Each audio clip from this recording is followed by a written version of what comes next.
From NBC News, this is a special report. Here's Savannah Guthrie and Hoda Kotb. And good morning to those just joining us here in New York. We have breaking news from Buckingham Palace this morning. Prince Philip, the husband of Queen Elizabeth, the Duke of Edinburgh, a fixture of British life for decades, has passed away at the age of 99, just weeks before his 100th birthday. We just received a statement from the palace. It is with deep sorrow that Her Majesty the Queen announces the death of her beloved husband, His Royal Highness, the Prince of Philip, Duke of Edinburgh. His Royal Highness passed away peacefully this morning at Windsor Castle. Further announcements will be made in due course.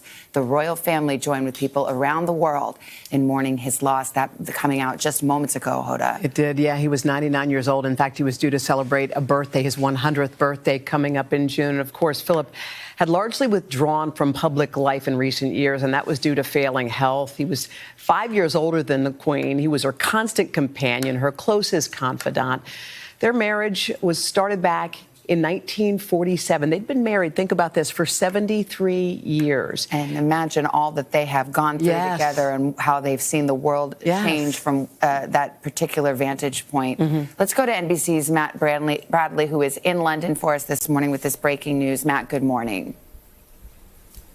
Good morning. This is a devastating news for the royal family and for Britons throughout the country. Of course, as you mentioned, the prince was only just a couple of weeks shy of his 100th birthday, and this was a life filled with pain and joy. He saw so much of the 20th century, so much history, and now, of course, it ended with the royal family in the midst of so much scandal and so much of an effort to reinvent itself. And, you know, Prince Philip, of course, was a major part of the royal family's own reinvention throughout his lifetime. He really brought to the royal family a sense of reaching out to the public, of actually reaching out and being less of an aloof royal family and more of a family that was just a family. And in the end of the day, that's what we're seeing today. A family that is going through a tragedy, one that has, in just the recent past, gone through very, very public turmoil.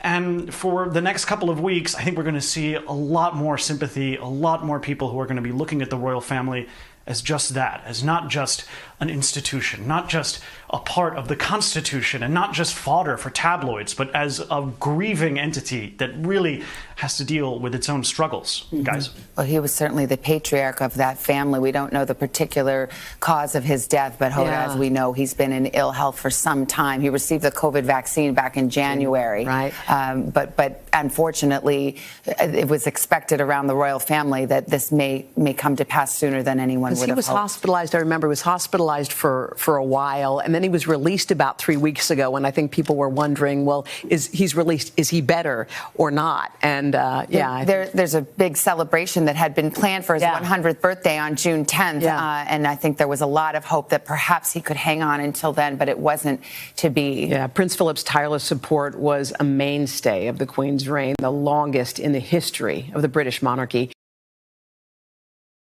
Hey, thanks for watching our YouTube channel. Find your favorite recipes, celebrity interviews, uplifting stories, shop our favorite deals, and so much more with the Today app. Download it now.